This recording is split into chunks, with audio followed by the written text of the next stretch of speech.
Bien, bonjour, bonjour à tous. Bienvenue avec nous de bon matin pour cette conférence Emploi et handicap, explorer la notion d'inclusion pour aller plus loin. C'est une conférence qui, comme vous le savez, est organisée par l'AGFIP en partenariat avec Le Monde. Donc nous sommes absolument ravis de vous accueillir ce matin. Pour démarrer notre matinée sans attendre, accueillons Christelle Hamon. Christelle Hamon, bonjour. Et Marc Dujardin. Bonjour à tous les deux. Christelle Hamon, vous êtes directrice de la communication de l'AGFIP. Et Marc Dujardin, vous êtes délégué régional AGFIP de la région Occitanie. La parole est à vous. Merci Isabelle. Donc l'AGFIP est ravie d'organiser ce conférence tour en partenariat avec Le Monde. Alors je ne résiste pas à la tentation de vous dire deux mots sur l'AGFIP parce que je sais que vous nous connaissez, mais on n'est quand même jamais bien mieux servi que par soi-même. Donc en fait, nous sommes chargés de proposer des services et des aides financières pour compenser les conséquences du handicap. Ça fait 30 ans qu'on agit aux côtés des entreprises et des pouvoirs publics pour les soutenir dans la prise en compte des besoins particuliers des personnes en situation de handicap et leur permettre de développer des parcours professionnels.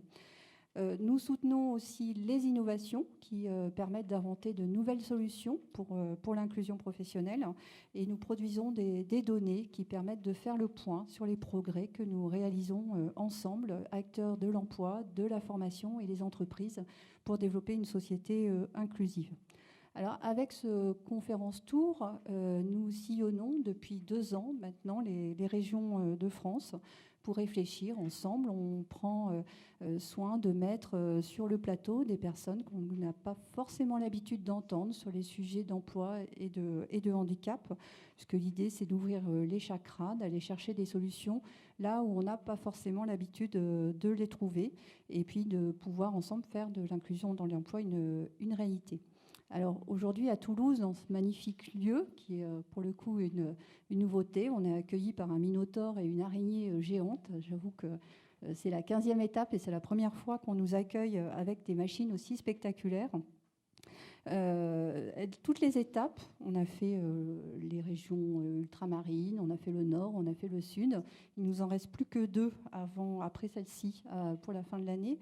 Toutes les étapes ont été riches, surprenantes. On a des vraies rencontres qui se sont nouées autour de cette table. Et je vous invite à aller sur le site activateurdeprogrès.fr où vous pourrez retrouver les vidéos de toutes les conférences. Alors, ça me permet de souligner que l'AGFIP, c'est 14 délégations régionales, qu'on agit au niveau national, mais au plus près du terrain. Et ça me fait une magnifique transition pour passer la parole à Marc. Merci Christelle. Bonjour à tous. Avant un propos introductif, j'aimerais bien faire un triple remerciement. D'abord à vous, qui êtes malgré tout si nombreux. Merci d'avoir accepté cette invitation. Un remerciement aux organisateurs, qu'ils soient régionaux ou nationaux. Des remerciements, bien sûr, aux intervenants qui ont pu se libérer pour participer à la table ronde. Et un petit remerciement tout particulier pour l'équipe de la délégation régionale AGFIP Occitanie. Un remerciement pour leur engagement, leur investissement dans la mission qui nous anime, et puis dans la qualité du travail, même si parfois les conditions ne sont pas toujours réunies pour que le travail s'exerce dans des qualités parfaites. Et franchement et officiellement, je remercie l'équipe de la délégation régionale Occitanie. Bref, mon propos sera court parce que je pense qu'il est important de laisser la parole aux intervenants et de laisser du temps aux échanges à l'issue de la table ronde qui va se passer entre les intervenants et vous autour de cette notion d'inclusion qui est la thématique fondamentale de ce matin. On sait que l'inclusion est devenue une ambition majeure et fortement portée par le gouvernement. Une ambition portée par le gouvernement donc, et qui explique pourquoi dorénavant elle irrigue et domine l'ensemble des débats concernant la place des personnes handicapées au sein de la société. L'inclusion, pour moi, est une exigence qui s'impose à notre société si elle veut être inclusive, c'est-à-dire une société qui accueille chacun de ses membres, sans distinction, quelles que soient ses fragilités, pour lui offrir une pleine et entière citoyenneté, une place de plein droit en son sein, une société qui répond de façon très effective aux besoins et attentes des personnes handicapées afin qu'ils puissent avoir l'ensemble des atouts pour réussir leur vie. Je vais quand même sortir d'un propos extrêmement générique et généraliste, hors sol, vous pourriez me dire, pour revenir sur une focale un peu plus régionale et essayer de montrer comment dans cette région, cette notion d'inclusion existe déjà et est en marche. Je prendrai quelques exemples. Le premier, c'est le PRIT, le plan régional d'insertion des personnes handicapées, qui réunit des acteurs institutionnels, la Directe, Pôle emploi, la GFIP, le FIP, le Conseil régional, des acteurs économiques et des partenaires sociaux, représentés au sein du CREFOP, qui d'ailleurs pilote stratégiquement le PRIT, donc un large collectif de partenaires qui sont le garant que la question du handicap est véritablement portée au sein du droit commun. Le deuxième exemple, ce sont les actions développées par la délégation régionale AGFIP qui visent à l'appropriation par les acteurs de droit commun de la question du handicap. Nous développons depuis quelques années des actions de sensibilisation et de formation auprès de ces acteurs de droit commun. Ce sont les chargés de mission du conseil régional, les conseillers Pôle emploi, ce sont au niveau des référents des organismes de formation, des CFA, et avec une perspective sur 2020 d'ouvrir cette sensibilisation-formation aux conseillers handicap des MLI. Donc des actions qui visent à ce que ces acteurs de droit commun intègrent dans leur dispositif et dans leur démarche la question du handicap.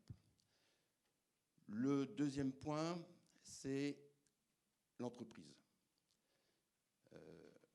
Beaucoup d'acteurs interviennent auprès d'entreprises, y compris la GFIP, depuis le plan stratégique, puisque nous sommes réinvestis sur cette mission auprès des entreprises, et on sait que l'entreprise est un enjeu majeur.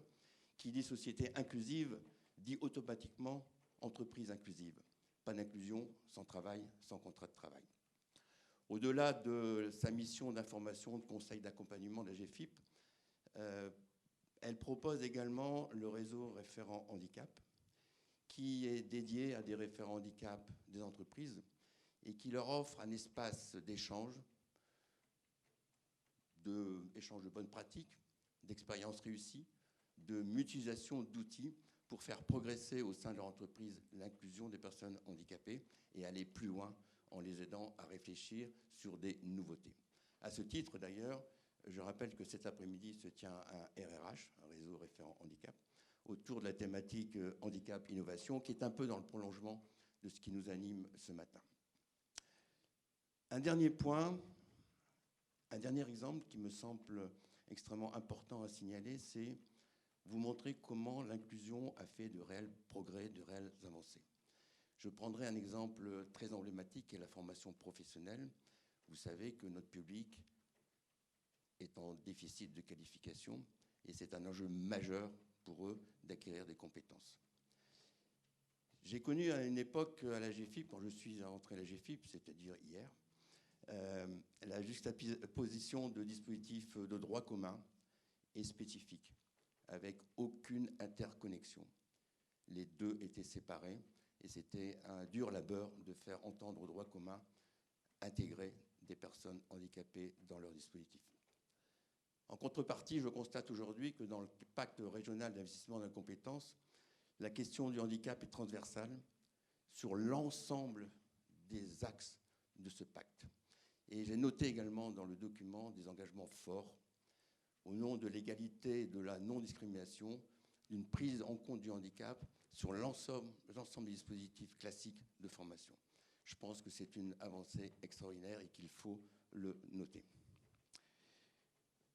Voilà, je crois que j'ai dit beaucoup de choses pour montrer que l'inclusion dans cette région est en marche. C'est l'œuvre de tous ici qui œuvront quotidiennement pour le développement de l'emploi et du maintien de l'emploi du handicap. Des avancées, certes, mais des progrès qui restent à faire. Et c'est tout l'objet de cette réunion aujourd'hui. Je crois qu'il faut revisiter nos pratiques professionnelles. Je crois qu'il faut sortir des sentiers battus. Il faut soutenir des actions innovantes et nouvelles. Il faut réfléchir ensemble. Et c'est ce que je vous propose là avec la table ronde au niveau des intervenants, de réfléchir ensemble comment aller plus loin, comment véritablement faire que cette inclusion soit véritablement de pleine application bientôt dans notre société. Je vous remercie. Merci à tous les deux pour ces propos qui cadre tout à fait l'esprit de notre matinée. Eh je vous propose effectivement, comme Marc vous le disait, de poursuivre avec notre conférence donc emploi et handicap, explorer la notion d'inclusion pour évidemment aller plus loin. Le but de cette conférence, c'est vraiment de chercher ensemble de nouvelles solutions pour que l'on puisse construire sur le marché du travail un univers qui soit plus inclusif qu'il ne l'est aujourd'hui. Alors pour en parler, eh bien, nous avons le plaisir d'accueillir aujourd'hui 4 invités qui vont être passionnants. Vous allez le découvrir. Je vais appeler à me rejoindre Rémi Garcia. Et je pense qu'on peut les applaudir très fort. Rémi Garcia, bonjour. Je vous en prie, prenez place. Alors, Marion Perronnet, je crois, doit arriver. Donc, elle nous a prévenu, elle va arriver. Muriel Darras. Muriel, bonjour. Prenez place. Et Christophe Debar. Bonjour, Christophe. Alors, Rémi Garcia, merci de participer à notre conférence. Vous êtes gérant de l'entreprise SoLife. C'est une société qui est spécialisée en service à la personne. Vous êtes basé à Montpellier. Alors bien sûr, vous faites du service à la personne, du loisir, de l'aide au repas et aux courses, du bien-être et esthétique à domicile, des séjours adaptés également, mais vous proposez également un accompagnement pour répondre en fait aux difficultés techniques et humaines de l'emploi des personnes qui sont lourdement handicapées. C'est bien ça. Vous nous raconterez tout ça dans un instant. Christophe Debar. Christophe Debar, vous êtes ingénieur et directeur du Protospace. C'est un laboratoire d'innovation d'Airbus. Vous avez été vous-même en fait amputé au niveau d'une jambe, au niveau du tibia à la suite d'un cancer, et vous avez créé Print My Leg. Vous nous raconterez Print My Leg, qui permet de créer et de personnaliser des prothèses de jambes grâce à une imprimante 3D. Et puis Marion arrive, pardon. Muriel Darras. Vous êtes comédienne de la compagnie de théâtre du Grenier de Toulouse. Vous êtes par ailleurs formatrice en technique théâtrale et improvisation auprès d'étudiants. Et particularité, vous avez participé à des ateliers avec des personnes du champ social et en situation de handicap. Alors pour démarrer, merci donc à tous les 3 d'être parmi nous. Démarrons d'ores et déjà par votre propre définition de ce qu'est l'inclusion, peut-être au regard de votre expérience au quotidien. Rémi Garcia, quelle serait votre définition de l'inclusion ? Donc déjà, bonjour à tous. Effectivement, je m'appelle Rémi Garcia, j'ai 39 ans pour me situer un petit peu. Moi, ce que je peux vous dire personnellement de l'inclusion, c'est que tout d'abord, c'est une définition mathématique qui est un rapport entre 2 ensembles dans lequel l'un est entièrement compris dans l'autre. Et s'il n'y a pas d'inclusion, ça veut dire qu'il y a forcément de l'exclusion. Il n'y a pas de stade intermédiaire. Bon, ça, c'est une première chose.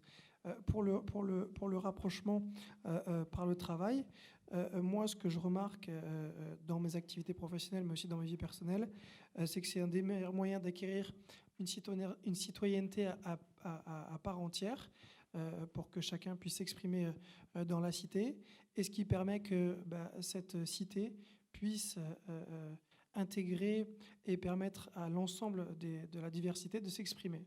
Donc l'inclusion permet à la cité et donc à la société d'évoluer. Voilà ce que je peux dire. Merci Rémi Garcia. Muriel Darras, votre propre définition de l'inclusion au regard de votre expérience. Oui, bonjour à tous. Alors, pour moi, l'inclusion et dans mon métier, ce serait que un artiste musicien, son instrument, c'est le piano ou le violon. En théâtre, c'est nous-mêmes. Et donc l'inclusion fait que tout le monde a sa place, devrait avoir sa place en théâtre. Qu'on soit petit, grand, handicapé ou non, on aurait chacun sa place. Ça n'est pas le cas. Hein. Mais pour moi, l'inclusion, ce serait ça. C'est que notre différence, c'est particulièrement notre force. Merci Muriel. Christophe Debar, votre définition de l'inclusion. Alors pour moi, l'inclusion, c'est avant tout l'égalité des chances. C'est que, alors l'inclusion, ça peut être autour du handicap, mais de toutes sortes de différences. En fait, pour moi, une différence, c'est une force. Dans mon expérience personnelle, ça a été vraiment une force. Et c'est vraiment l'inclusion, c'est casser les préjugés qu'on peut avoir sur la différence. Parce que la norme, elle peut être parfois violente pour certains. Et l'inclusion, pour moi, c'est casser cette norme et donner la même chance à tout le monde. Voilà. Merci à tous les trois pour cette définition de l'inclusion. Alors, l'univers du travail, vous semble-t-il aujourd'hui favoriser l'inclusion? Rémi Garcia, je vous pose cette question. Et si la réponse est non, quels sont les problèmes d'inclusion dans le monde du travail, selon vous, qui peuvent se révéler grâce à vos propres expériences?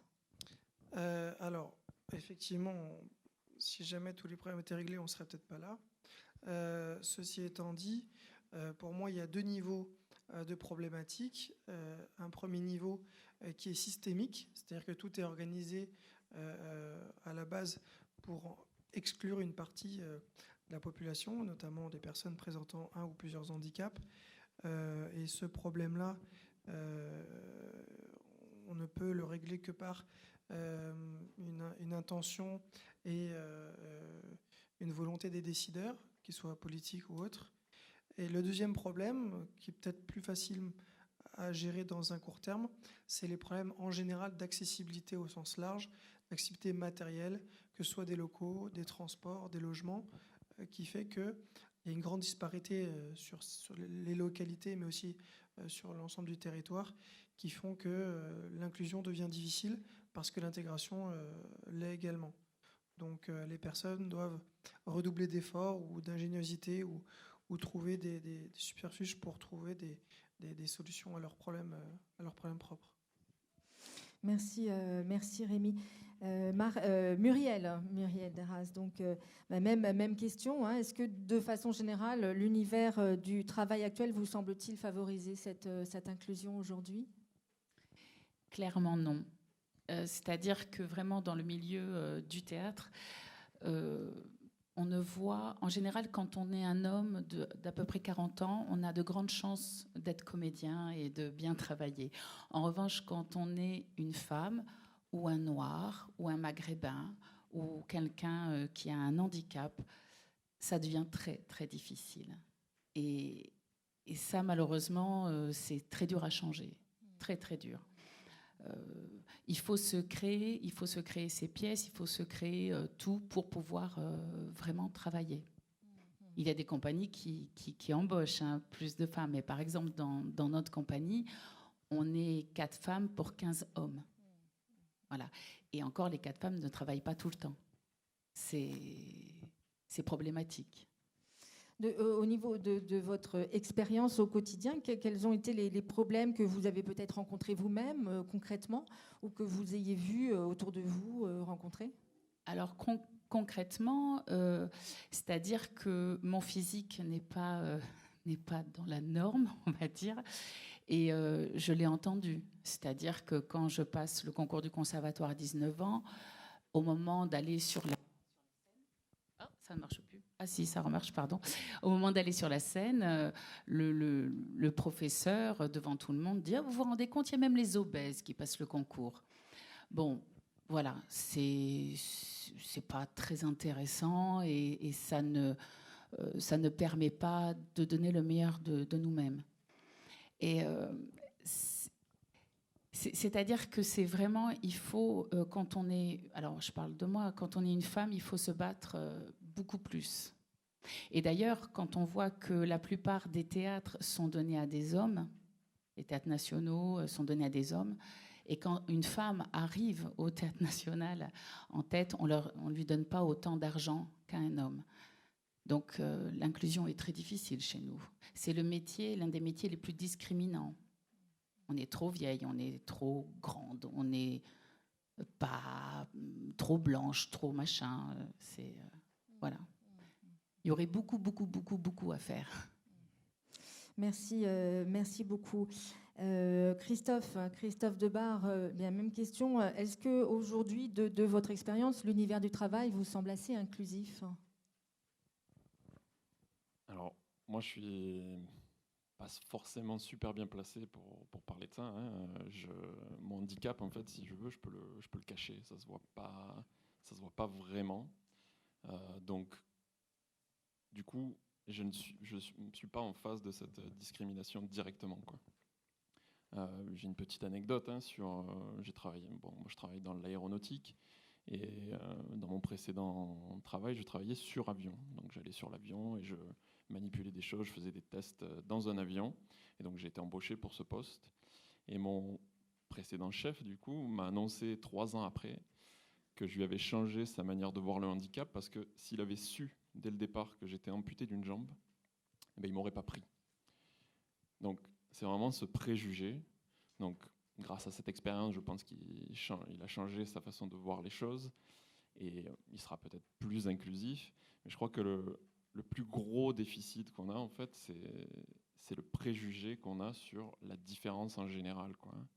Et si on arrive à changer ça, montrer qu'en fait, un handicap, certes, on va avoir peut-être des problèmes physiques, mais que c'est une expérience qu'on a vécue et on a dû passer un certain nombre d'épreuves qui nous ont renforcés sur beaucoup d'autres niveaux, hein, au niveau mental, au niveau de la combativité, du courage, etc. Donc tout ça, c'est quelque chose qui est pour moi important et qui permettra de rendre la société plus inclusive, c'est d'enlever cette norme qui est trop importante aujourd'hui à mes yeux, quoi. Merci. Vous vouliez rajouter, Muriel, non ?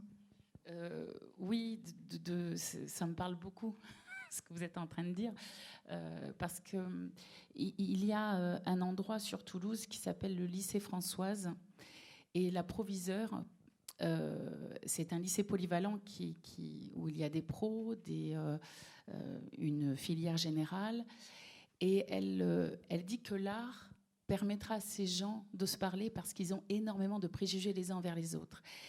Et cette proviseure donne 1 semaine à un artiste pour prendre une classe de pro, une classe de général. Et la classe Ulysse, c'est des adolescents en situation de handicap. Et en 1 semaine, on doit créer un spectacle tous ensemble. Alors le but n'est pas forcément le spectacle. Le but, c'est qu'ils arrivent à se parler et arrêter les préjugés. Et c'est assez incroyable parce que justement, ils arrivent à se parler. Parce que le danger du spectacle, ils se disent, on doit tous créer ensemble, donc il faut se parler et il faut aller au-delà de nos différences. Et c'est fantastique. Rémi Garcia, vous êtes entrepreneur. Au titre d'entrepreneur, est-ce que vous avez l'impression que le fait d'être en situation de handicap vous apporte d'autres obstacles encore que si vous n'étiez pas en situation de handicap ?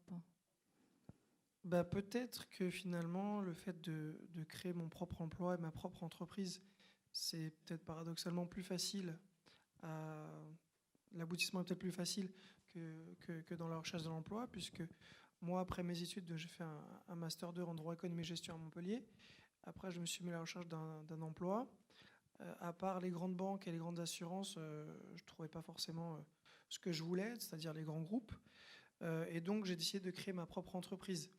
Finalement, ce parcours-là était plus simple, paradoxalement, que de trouver un emploi qui me convenait ou qui était lié à ce pourquoi j'avais étudié. Après, forcément, il y a des embûches qui sont liées à l'entrepreneuriat, mais la chance que j'ai eue, c'est de pouvoir créer de façon organisationnelle et systémique mon poste de travail par rapport à mon handicap et les compensations que j'avais besoin. Merci à vous. Donc on le voit, le chemin n'est pas tout tracé, les embûches sont nombreuses sur la route vers un travail plus inclusif. Pour autant, il existe au quotidien des solutions. Justement, vous avez déjà commencé un peu à donner quelques éléments, mais je sais que vous en avez d'autres. Comment peut-on surmonter les écueils en fait liés au manque d'inclusion dans l'univers du travail ? Sur quel levier en fait on peut appuyer pour rendre plus inclusif le monde du travail ? Rémi Garcia, est-ce que vous voulez développer peut-être plus amplement ce que vous aviez commencé à dire sur l'entrepreneuriat notamment, mais pas que ? Oui, bien sûr.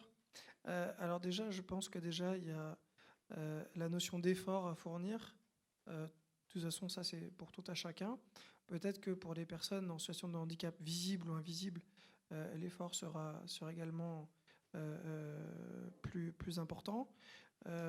Ensuite, je pense qu'il faut être conscient de ses capacités et de ses qualités. Il faut les travailler.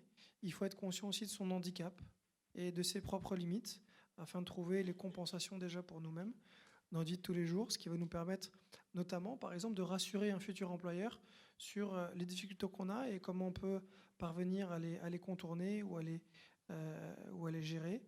Je pense que ça vient d'abord de l'individu, au-delà de son handicap et sa capacité à vouloir s'exprimer, à vouloir se projeter dans la société et dans le travail. Maintenant, pour faciliter l'inclusion, il y a aussi des acquis, parce qu'il y a des choses qui ne sont pas bonnes, mais il y a aussi des choses qui sont possibles, grâce notamment à la GFIP ou le FIP, qui permettent des aides humaines avec la RLH ou des aides techniques. Donc, il faut se connaître son environnement et essayer de maîtriser cet ensemble. Merci Muriel. De votre point de vue, en fait, comment peut-on surmonter tous ces écueils sur la route vers un monde du travail plus inclusif ? Je pense que dès le départ, dès l'école, dès le primaire, dès tout ça, il faut vraiment leur dire que tout le monde a le droit de faire un métier artistique et qu'il ne doit pas y avoir de frein. Qu'on ait un handicap physique, psychique, qu'on soit une femme ou qu'on soit noir, il faut vraiment prendre conscience dès le départ qu'on a le droit. Il y a une anecdote qui me revient, qui m'a vraiment heurtée. J'étais devant un théâtre et il y a une personne en fauteuil roulant qui m'a dit « J'aurais bien aimé faire du théâtre, mais est-ce que j'ai le droit ?» Et ça m'a heurtée. Je me suis dit, mais évidemment que vous avez le droit. Vous pouvez prendre des cours de théâtre, il n'y a aucun souci. Alors évidemment, elle ne fera pas tout, voilà, mais elle fera autre chose. Et sa différence, ce sera sa force. Et en étant formatrice en technique théâtrale auprès d'adolescents, c'est ce que j'essaye de leur dire. C'est-à-dire que leurs différences feront leur force. Et effectivement, par exemple, cet après-midi, excusez-moi, c'est un petit peu, ça me touche beaucoup, mais cet après-midi, j'interviens à l'hôpital Marchand, où on fait un spectacle cet après-midi avec des personnes qui sont en réinsertion. Et au départ, effectivement, eux aussi, ils se demandaient ce qu'ils faisaient là, qu'est-ce qu'ils allaient apprendre, est-ce que c'était pour eux. Et ils se sont vite rendus compte qu'effectivement, ils étaient là pour quelque chose, c'était pour eux, justement, parce qu'on travaille sur nous, et c'est très, très important. Voilà. Donc, tout le monde a sa place. Et c'est vrai qu'après, il faudrait aussi que les directeurs de théâtre, que les directeurs de compagnie puissent le voir aussi. Que ça soit un peu plus représentatif de notre société aussi. Merci Christophe Debar. Eh bien, comment vous, de votre point de vue, quels sont les leviers sur lesquels on peut appuyer, jouer pour rendre un monde du travail plus inclusif ? Moi, je travaille chez Airbus. Et quelque chose de très intéressant qu'on a pu faire dans les années précédentes, c'est d'organiser des hackathons où on va mixer des personnes avec un handicap et des personnes qui sont là, pas pour le handicap, mais pour amener leurs compétences techniques pour résoudre des problèmes. Et en fait, ce qui se passe souvent, c'est quand on essaye de faire une conférence sur le handicap dans une entreprise, c'est souvent les gens qui sont déjà convaincus qui viennent à ces conférences, et du coup l'impact il est assez minime.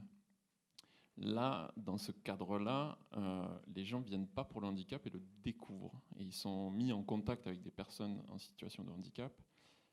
Et en fait, ils découvrent que ces personnes-là, elles ne sont pas faibles ou diminuées ou quoi que ce soit. Au contraire, ils voient les aspects positifs que la différence peut amener, quoi.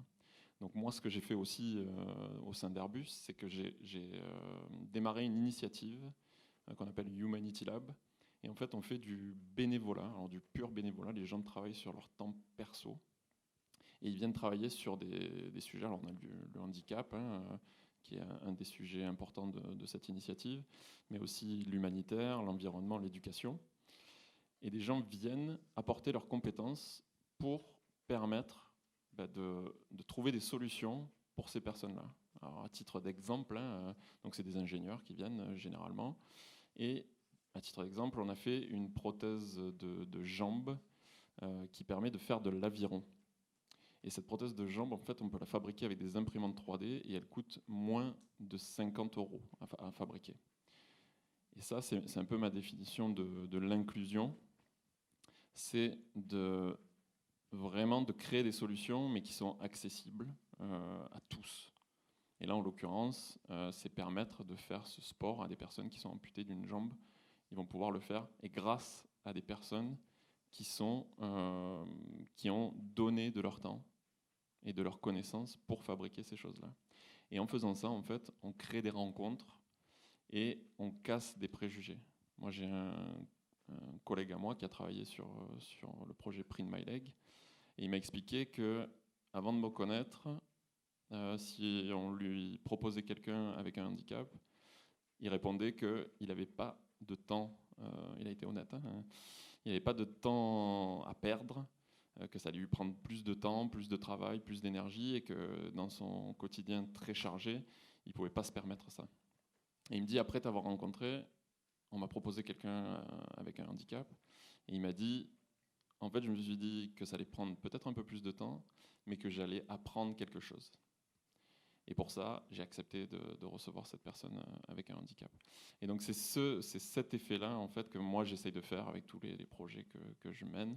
C'est vraiment avoir un impact sur la vision qu'on a du handicap, transformer cette vision qui est assez négative, même dans les médias, quand on vous présente les Paralympiques, on va vous dire, regardez, ils sont presque au niveau des valides.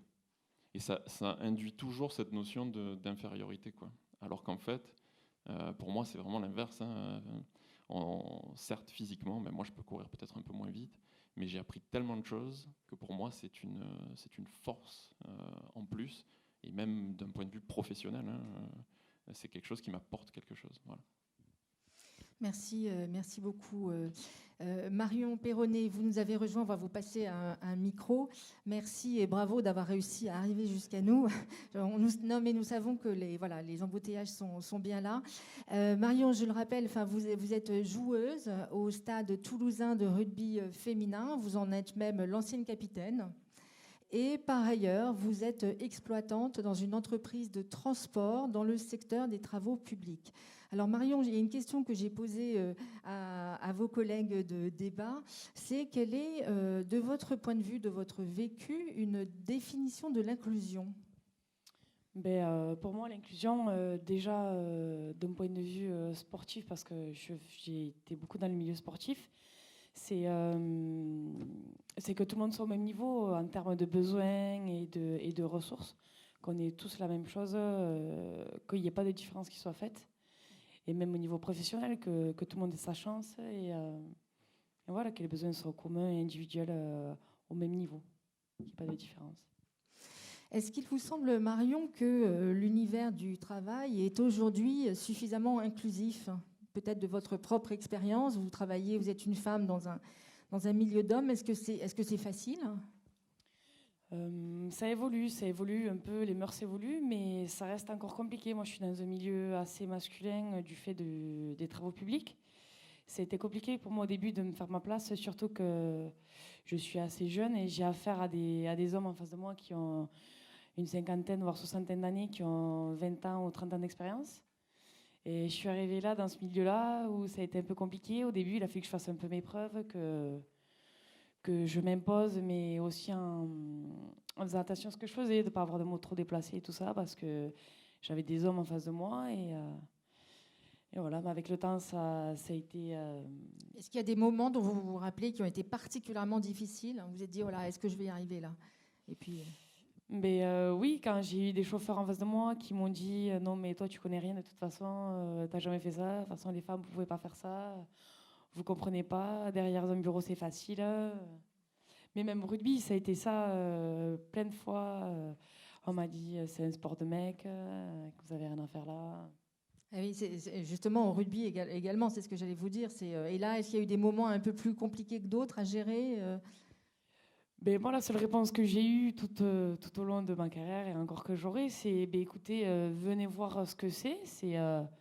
C'est pas les mêmes impacts, c'est pas le même jeu, mais c'est totalement différent. C'est plaisant à voir, mais il faut venir voir. Enfin voilà, avant de parler, il faut venir voir, connaître, et après, en général, les gens ils changent d'avis. Merci beaucoup. Donc effectivement, on a vu avec nos intervenants les difficultés d'un monde du travail qui manque d'inclusivité. C'est un euphémisme. On était en train de voir justement, Marion, les solutions. Alors qu'est-ce qu'on peut mettre en œuvre au quotidien? Quels sont les leviers sur lesquels on peut appuyer pour un monde du travail qui soit plus inclusif, de votre propre vécu? Ben, moi, je pense qu'il faut créer les postes en fonction des capacités des personnes et tout ça, et puis adapter. S'il y a une personne qui a une chaise roulante, on met un bureau plus bas, mais ça n'affecte pas du tout ses connaissances intellectuelles. Ça veut rien dire, en fait. Il faut juste adapter le poste, quoi. C'est une question de vouloir, et si la personne veut en face et met tous les moyens en œuvre, après il n'y a pas de souci, ou quand on veut un peu, donc voilà. Merci à vous. Rémi Garcia, est-ce que le manque d'inclusion finalement au quotidien peut permettre de développer des compétences supplémentaires? Alors ça, c'est une bonne question, à savoir si jamais les compétences ou les qualités de la personne viennent de la personne. Est-ce qu'elle les aurait eues si elle n'avait pas ces situations de handicap? Ce qu'on peut estimer, et peut-être que ça va varier d'un handicap à l'autre ou de situation de handicap à un autre, c'est qu'éventuellement, une personne en situation de handicap peut peut-être développer de la patience, qu'une personne présentant pas de difficulté majeure ou pas de différence n'aura pas forcément. Mais ça va être également, pour ma part, savoir s'entourer. C'est aussi une qualité, je trouve. Savoir s'entourer des bonnes personnes dans un milieu professionnel, ça va être important pour soi quand on est en situation de handicap, mais aussi pour l'entreprise, pour qu'elle aille de l'avant et pour la faire évoluer. Après, moi, peut-être que ça m'a donné une certaine bienveillance envers les autres, une certaine empathie, mais je ne pense pas que ce soit forcément des qualités universelles. Il m'en manque sûrement que d'autres ont, et inversement. Donc, en tout cas... je pense que ça permet aussi de prendre du recul sur les choses, de relativiser et de gagner en autodérision. En tout cas, moi, pour ma part, c'est ces choses-là que je cultive. Est-ce qu'il y a d'autres compétences que vous avez eu l'impression, vous, de développer par rapport à il y a quelques années, outre l'autodérision? Bon, moi, il faut dire que j'ai eu un accident assez jeune quand j'étais ado. J'étais très sportif, donc il a fallu que je change un peu mon fusil d'épaule. Donc je ne sais pas s'il y a des choses qui ont évolué ou des choses qui sont intrinsèques à ma personne. Il est vrai que j'ai évolué aussi avec mon handicap dans l'âge adulte, donc ça m'a permis de me forger un caractère, de me forger un certain esprit positif sur les choses. C'est un peu difficile de savoir si le avant-après il y a eu un changement. Il y a forcément une empreinte indélébile. Et après, il faut cultiver les qualités, ces compétences qui sont nées peut-être de difficultés qu'on a rencontrées. Merci. Muriel, de votre point de vue, est-ce que justement un manque d'inclusion au quotidien peuvent émerger de nouvelles compétences, de nouveaux atouts finalement pour la personne concernée? Oui, la persévérance.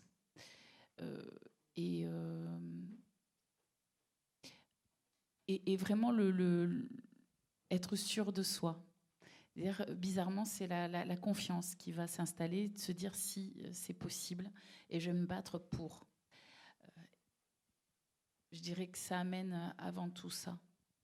Dans mon métier, je parle vraiment. Tout à fait, dans votre métier. Et vous-même, dans votre parcours de vie, est-ce que vous avez eu l'impression de développer ces compétences, peut-être d'autres aussi, au fil des événements? Est-ce que vous avez des moments forts dont vous pouvez nous faire part? Oui, pas plus tard que l'année dernière, en fait. J'arrive à un âge qui est très critique pour les comédiennes. C'est 45 ans.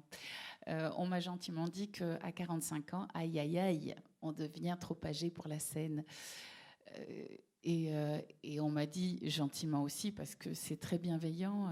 Enfin, en tous les cas, moi, j'ai la chance d'être dans une compagnie très bienveillante. Et on m'a dit, mais comme tu fais du comique, ça devrait passer. J'ai dit, ok, d'accord. Et en fait, je me suis refusée. Je me suis refusée à penser ça. Je me dis, mais c'est pas possible. On peut pas. Depuis toute petite, on entend, ouais, comédienne, mais attention, à un moment donné, tu seras trop âgée. On voit plein d'hommes très âgés qui peuvent travailler. Et ouais, mais ce sont des hommes blancs. Attention. Et je me suis dit, oui, mais si on me donne pas le travail, c'est moi qui vais le fournir. Et ça m'a appris ça. L'année dernière, du coup, j'ai créé justement un seul en scène, entouré que de femmes.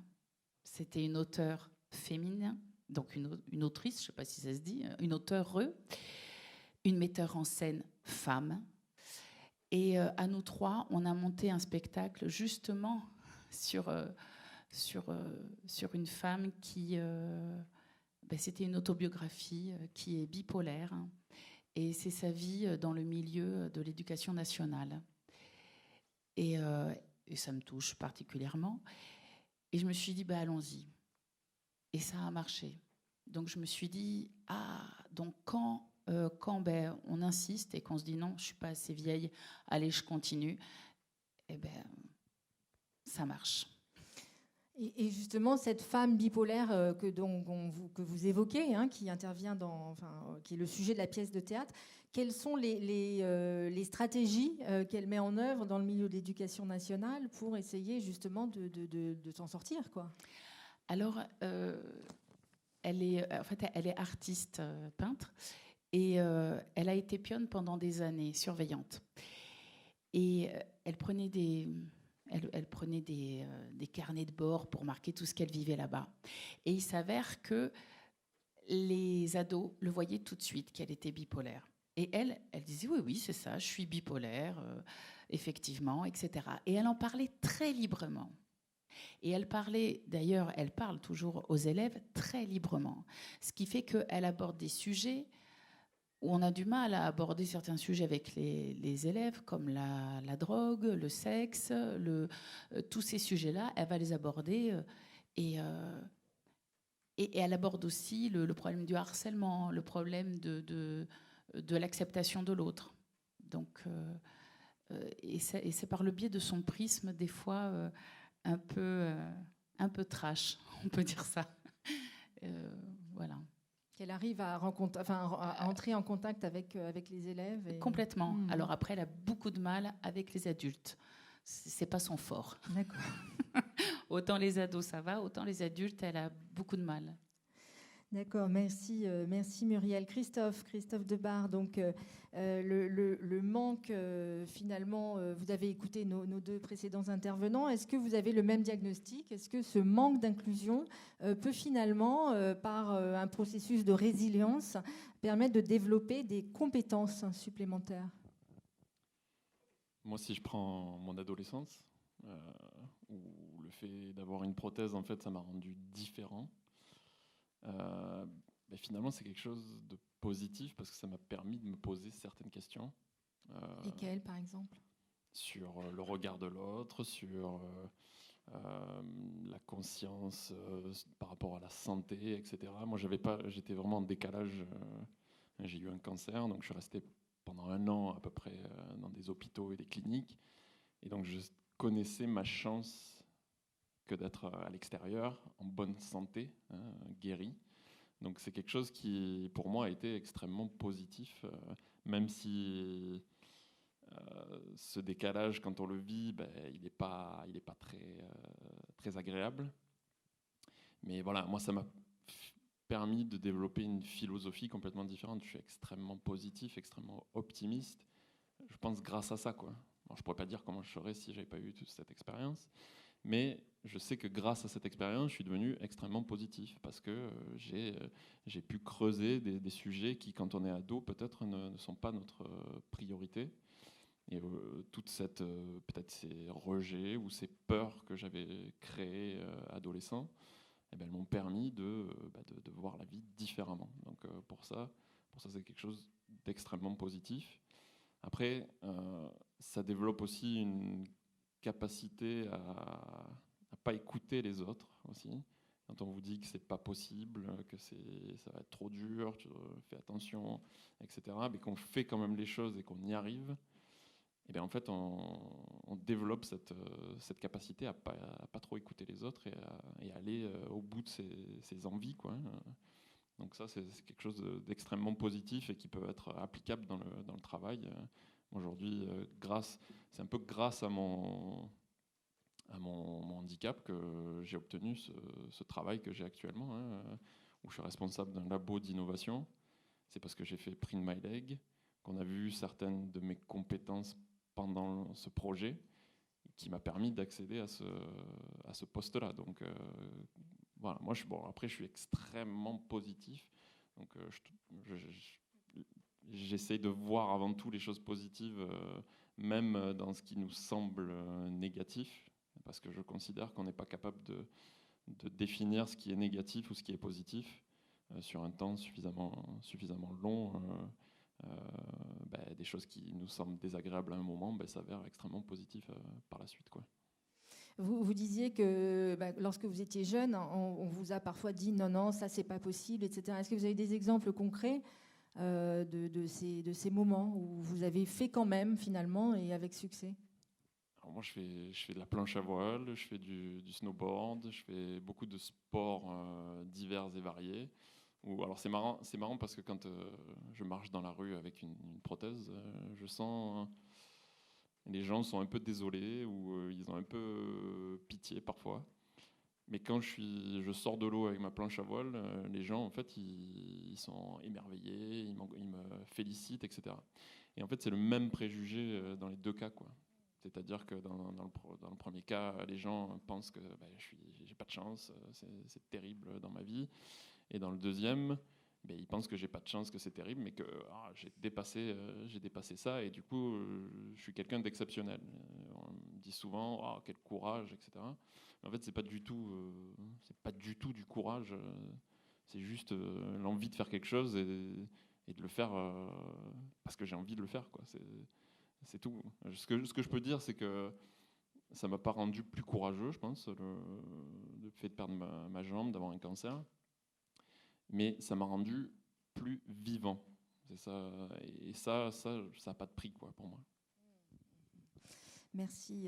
Marion Perronnet, quelle est de votre expérience finalement, est-ce que ce manque d'inclusion au quotidien dans votre univers professionnel vous a permis de développer des compétences autres ou supplémentaires, donc à la fois dans le milieu du sport et dans le milieu du transport? Je vais rejoindre un peu Muriel. Moi aussi, ça a été surtout la persévérance. Et puis, oui, jamais rien lâcher. Parce qu'il faut toujours prouver que ce qu'on fait, c'est bien, que les décisions qu'on va prendre, ça va mener du bien à l'entreprise et tout ça. Donc, il faut être toujours persévérer. Et surtout, oui, la confiance en soi et être sûr de soi. Et voilà, et pareil, je suis quelqu'un de aussi assez toujours positif. J'essaye s'il y a quelque chose qui ne va pas, mais c'est comme ça. On va essayer de chercher des points d'amélioration où on peut être meilleur, ou toujours être positif. Et ça a été pareil dans le sport où on est venu me dire plusieurs fois non, mais t'es trop petite, ou t'es pas assez costaud, ou tu pourras jamais jouer en équipe de France et tout ça. Et puis pour essayer un peu de répondre à toutes ces remarques négatives, j'ai fourni un travail un peu plus important. Je me suis entraînée un peu plus, mais voilà, toujours dans le positif. Et au final, j'ai eu mes sélections en équipe de France. Et au travail, aujourd'hui, on me respecte. Mais ouais, après, c'est de la persévérance au quotidien et surtout, ouais, voilà, être positif et beaucoup d'envie. C'est ça, ne pas s'arrêter à la phrase non, c'est pas possible, tu pourras pas. Quoi. On n'écoute pas et on va au-delà, on continue. Ouais, voilà, avoir son objectif bien en tête et après et s'entourer des bonnes personnes aussi. Parce que seul c'est bien, mais accompagner c'est mieux. Et voilà. Justement, dans vos parcours respectivement, est-ce qu'il y a eu justement des personnes, des rencontres qui vous ont marqué parce qu'elles vous ont aidé ou dit la bonne chose, ou enfin des bonnes étoiles un petit peu sur la route Moi, je me souviens c'était mon entraîneur que j'ai eu quand j'avais 17 ans. On avait un match et on arrivait un peu en outsider sur le match. Et personne ne nous attendait là. En plus, on jouait contre le champion en titre, donc personne ne nous attendait là. Et je me souviens, mon entraîneur, il m'a dit si aujourd'hui on gagne ce match, dans 10 ans, si on se croise dans la rue, on fera l'effort de traverser le trottoir pour se dire bonjour ou prendre des nouvelles. Et si aujourd'hui on perd, on passera chacun de son côté sur le trottoir et on ne fera pas l'effort de dire bonjour. Et c'est une phrase qui m'a marquée parce que il a eu raison. Au final, on a gagné ce match et 10 ans après, quand tout le monde se retrouve et tout ça, tout le monde est content de se retrouver et tout ça. Et puis c'est parce que ce jour-là, sur ce match, on a un peu déjoué tous les pronostics. Et voilà, ouais, on a été meilleurs. Rémi Garcia, vous évoquiez tout à l'heure effectivement certaines structures qui vous ont aidé pour développer notamment l'entrepreneuriat, l'entreprise. Quelles ont été ces structures ou ces personnes qui vous ont permis d'aller plus loin dans vos projets ? Alors moi, j'ai pas de choses marquantes ou de petites phrases dans ma vie. Par contre, c'est une constance et c'est une recherche d'équilibre. Et une fois qu'on a atteint alors, un équilibre, ça ne s'atteint jamais vraiment, mais quand on est toujours en train d'essayer de mettre en place cet équilibre, qui soit personnel, avec notre compagne, notre compagnon, ou qui soit familial et autres, en fonction de nos aspirations dans la vie, c'est déjà une première base pour pouvoir s'émanciper, pour pouvoir entreprendre, pour pouvoir travailler, pour pouvoir se projeter, pour avoir confiance en soi. Et effectivement, après, une fois que tout ça s'est mis en place et qu'on a les capacités, on développe des compétences pour se mettre, pour ma part, pour créer mon entreprise, c'est sûr qu'il y a aussi des choses qui existent en France, comme la PCH, les aides de la GFIP, qui vont nous permettre de nous stabiliser, trouver un nouvel équilibre matériel et humain pour pouvoir continuer à progresser et pouvoir compenser aussi certaines difficultés au quotidien. Donc effectivement, votre recommandation, c'est de savoir un peu solliciter, vraiment ne pas hésiter à aller vers les organismes qui peuvent apporter un vrai plus.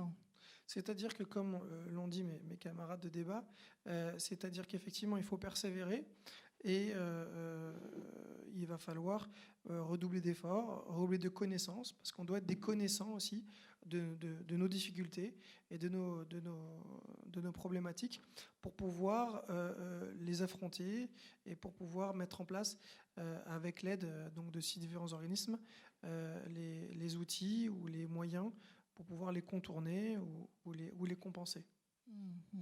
Merci. Muriel Darras, est-ce que justement vous êtes, comme vous le rappeliez, une femme dans un monde d'hommes, le monde du théâtre, très, très masculin. Est-ce que vous avez rencontré des personnes qui vous ont vraiment aidé, qui vous ont permis de monter une marche supplémentaire au cours de votre parcours ? Alors, moi, j'ai la chance d'être entourée de bienveillance, parce que sans bienveillance, on ne peut pas faire grand-chose. Mais très sincèrement, non, j'ai pas eu non plus des gens qui m'ont dit, à part le public. C'est vrai, mais c'est la première preuve d'amour qu'on a, le public qui vient vous voir et qui vous dit c'est bien, continuez, etc. C'est ça qui porte, vraiment. En revanche, sur la jeune génération, pour nous, c'est très important, et que ce soit mes collègues masculins ou mes collègues féminines, c'est très important de leur donner confiance. Et donc de leur dire des phrases qui vont permettre qu'ils puissent se donner le meilleur d'eux-mêmes. Parce que c'est très difficile, ce métier, il y a beaucoup d'appelés et peu d'élus. Mais il faut persévérer, toujours, toujours, toujours. Et donc leur donner confiance. Et donc, par la bienveillance, on peut arriver à tout, à mon sens. Christophe, est-ce que vous avez rencontré au cours de votre parcours, vous le disiez, il y a beaucoup de gens qui ont essayé de vous mettre un petit peu des bâtons dans les roues, entre guillemets, en vous disant tu n'y arriveras pas, c'est pas possible, etc. Mais à l'inverse, est-ce qu'il y en a ou des organismes qui vous ont donné un coup de pouce et permis de poursuivre la route?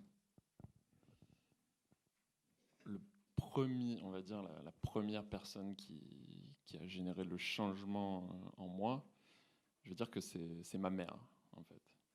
Parce que quand on a un cancer, qu'on risque de perdre sa jambe, pour ses parents, c'est peut-être encore plus compliqué que pour soi-même. Et en fait, j'ai vu ma mère triste à ce moment-là. Et c'est ça qui a généré le changement en moi. C'est-à-dire que je me suis senti coupable de faire ça à ma mère. Et du coup, je me suis dit que j'allais être la personne qui allait résoudre le problème que j'avais causé. Et en faisant ça, en fait, j'ai cherché les choses positives autour de moi, dans un hôpital. Sur un lit, ce que j'ai appris en fait en faisant ça, c'est que même avec une chimiothérapie, dans un hôpital, on arrive à trouver des choses positives autour de soi. Et ces choses positives, en fait, je les ai répétées à ma mère en disant mais voilà, tu vois, c'est pas grave et tout ça. Et en fait, j'ai réussi à lui redonner le sourire. Et en faisant ça, en fait, moi, ça m'a sorti du stress de la situation. Et ça m'a permis, en fait, de vivre mieux mon cancer, le fait que j'allais perdre ma jambe. Quand j'ai perdu ma jambe, pour moi, en fait, c'était la guérison. Je voyais la guérison. Donc, c'est ça que je disais à mes parents, voilà, ça y est, je vais être guéri. Je suis heureux. Et donc, je dirais que c'est la première personne, en fait, qui m'a permis de faire ce changement de conscience et d'avoir cet esprit extrêmement positif dans ma vie. Voilà. Merci Marion. Finalement, peut-on aller jusqu'à dire que le handicap, c'est une chance pour la société ? Alors le handicap ou effectivement l'association d'exclusion, c'est-à-dire que vous, dans un milieu d'hommes, le sport ou le travail, est-ce que finalement d'être une femme dans un univers d'hommes, c'est une chance ? Je trouve que du coup, ça rend la personne, enfin moi personnellement, ça m'a rendu beaucoup plus impliquée dans ce que je faisais, beaucoup plus appliquée. Et toujours dans la recherche de la performance et de toujours faire mieux.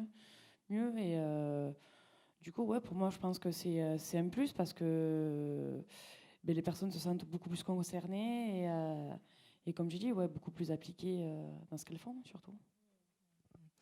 Merci beaucoup. Rémi Garcia, est-ce que, voilà, pour vous, le handicap, est-ce qu'on peut aller jusqu'à dire que c'est une chance pour notre société ? C'est une chance parce que c'est une diversité et c'est une différence. Et que de plus en plus, dans nos sociétés, on va avoir des personnes différentes parce qu'il y a différents handicaps, il y a différentes situations de handicap, il y a des différences autres, que ce soit la couleur de peau, la religion ou autre. Et du fait de cette mixité, de cette diversité, si jamais elle est inclue dans la société, ça permettra d'inclure et d'intégrer encore plus facilement la nouvelle diversité qui va forcément apparaître. Et c'est une chance et c'est un apport pour tous, un apport en termes de connaissances, en termes de valeurs, mais parfois en termes de compétences. On peut prendre le cas d'une personne qui a un handicap. J'étais à une conférence de Joseph Chovanec, qui est autiste, et qui expliquait que dans une société andros, pour ne pas la nommer, certains autistes sont à des postes clés et ont une telle rigueur, une telle finesse dans le travail que le travail est impeccable et parfait. Et cette rigueur n'aurait pas pu être apportée par quelqu'un qui n'aurait pas été autiste. Donc, de par ce petit exemple, on voit que pour une entreprise comme Andros, quand même, on voit que forcément, ça apporte quelque chose, et donc à la société également, forcément. Muriel, une femme dans un monde d'hommes, hein, justement, est-ce que c'est une chance pour la société? Est-ce que le fait justement de vivre un peu cette exclusion peut se retourner de façon positive et en faire une chance? Oui et non. C'est-à-dire que tout pareil avec mes camarades, je reste toujours très très très positive. Mais c'est vrai qu'il y a des fois où on baisse un peu les bras, très sincèrement. Mais je pense que c'est vraiment une chance. Après, les mentalités commencent à changer. Et c'est positif par rapport à ça. Mais je suis mitigée quand même. Je suis mitigée parce que on doit se battre beaucoup plus. On doit prouver beaucoup plus. Je prends l'exemple des femmes, mais je pourrais prendre l'exemple d'un comédien qui est extraordinaire sur Toulouse, qui s'appelle Ibrahim. Et ben, c'est le seul, de ma connaissance, hein, c'est le seul arabe. C'est quand même hallucinant. Moi, j'aimerais voir de la diversité sur les plateaux de théâtre. C'est ça qui m'intéresse. C'est une chance parce que nos différences font notre valeur. Et c'est une chance qu'on soit tous différents. Mais il y a des fois où les portes restent un peu difficiles à ouvrir, je trouve. Quelle mesure, Christophe Debar, quelle mesure vous semblerait aujourd'hui particulièrement importante à mettre en œuvre et urgente à mettre en œuvre pour bâtir ce monde du travail plus inclusif? Les premières choses qu'on voit, c'est l'accessibilité, hein, pour les adaptations, pour les différents handicaps qu'on peut avoir. Ça, c'est une première étape qui est obligatoire, hein. On va dire gommer un petit peu la différence qui est négative, hein, parce que celle qui est positive, j'en ai parlé tout à l'heure, mais celle qui est négative, avoir les adaptations qui permettent de gommer un petit peu cette différence. Mais la plus importante de toutes, c'est le préjugé. Tant qu'il y aura des préjugés sur les différences, on n'y arrivera pas, quoi. Donc c'est à ce niveau-là qu'il faut travailler et faire comprendre que la différence, c'est une chance et c'est pas quelque chose de plus faible, plus petit, moins bien. Et peu importe la différence, hein, handicap ou toute autre différence, c'est faire prendre conscience de cette chance d'avoir cette différence. Et ça, bon, comment faire, hein, j'ai pas la solution, mais par exemple, ce qu'on fait là, j'espère que ça peut avoir un impact sur vous, quoi.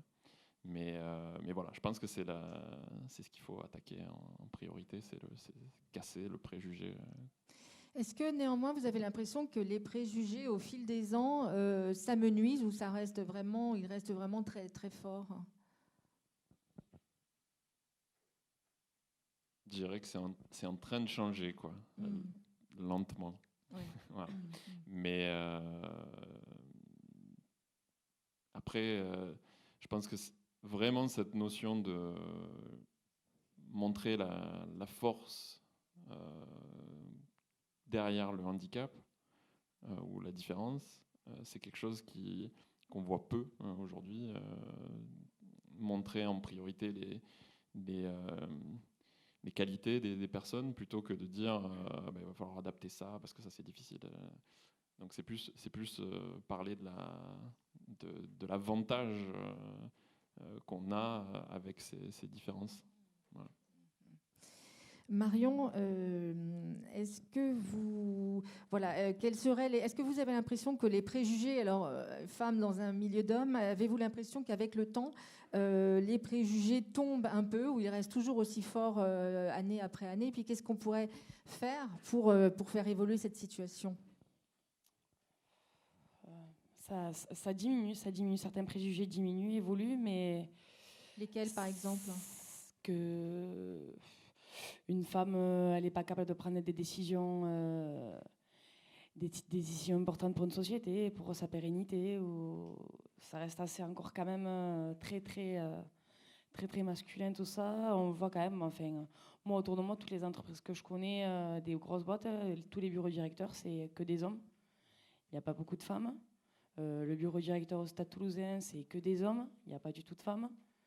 Donc voilà, c'est quand même assez masculin. Faudrait que les grands chefs d'entreprise soient conviés à des conférences comme celle-ci et qu'ils prennent conscience de certains impacts de leurs décisions, de ce que ça peut avoir, de leur comportement, parce qu'ils sont tellement omnibulés par leur recherche financier, d'argent, et que ça marche, qu'ils en oublient parfois le principal. Et voilà. Quelles mesures on pourrait prendre, quelles sont les mesures les plus urgentes à prendre, et qu'est-ce qu'on pourrait faire pour que ce regard change? Je ne sais pas, certainement ou mettre en place des lois qui obligent les chefs d'entreprise à faire en sorte qu'il y ait un certain pourcentage d'handicapés, un certain pourcentage de femmes dans les entreprises.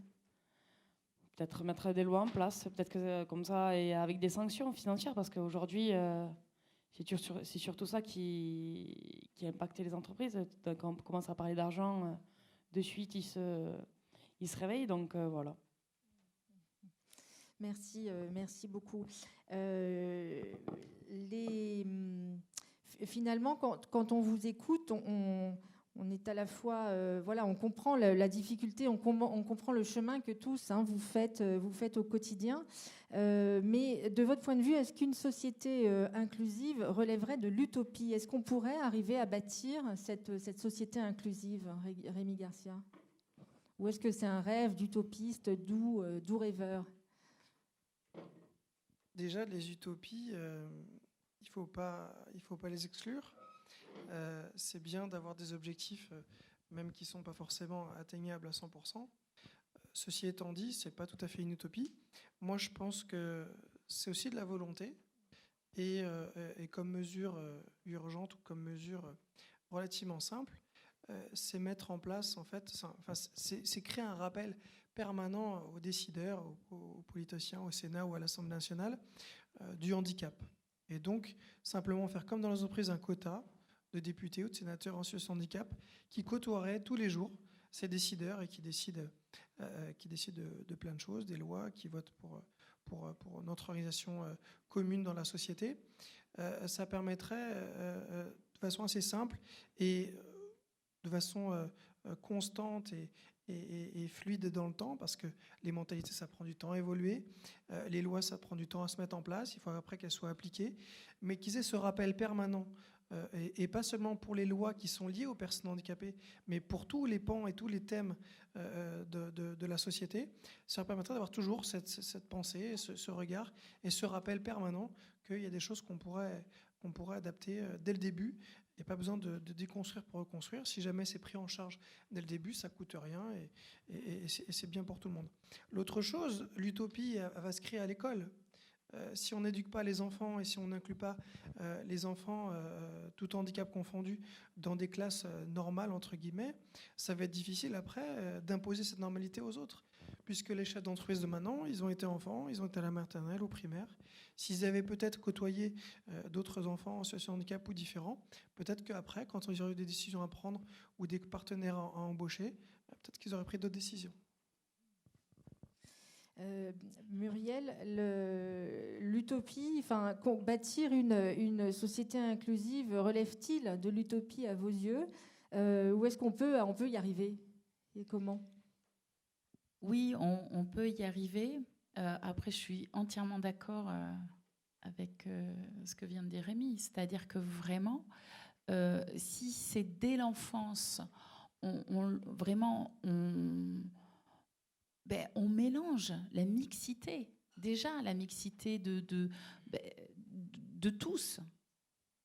Ça devient une normalité. Alors que si on arrive à 30 ans et on doit se mélanger, ah bon, d'accord. Et puis notre société fait que de plus en plus, on est en train de se replier sur soi-même, et je pense, c'est une grave erreur. Si on est en ouverture, ça ne peut aller que dans des choses positives. Donc oui, c'est possible, mais c'est un grand travail à faire. Je pense, grand travail sur l'ouverture à l'autre. Christophe, même question, hein, cette société inclusive pour vous est-elle de l'utopie ou on peut arriver à en bâtir une, mais à quelles conditions? Je suis d'accord hein, sur si on était déjà beaucoup plus mélangé étant petit, je pense que ça amènerait déjà un changement dans les mentalités. Est-ce que c'est possible? Alors, je suis hyper optimiste, donc je vais vous répondre oui. Le temps que ça prendra, je ne sais pas. Après, c'est un travail qui est important parce que c'est surtout désapprendre ce qu'on a appris sur ce qu'était la différence. Et c'est souvent le plus difficile, l'étape la plus difficile, quoi.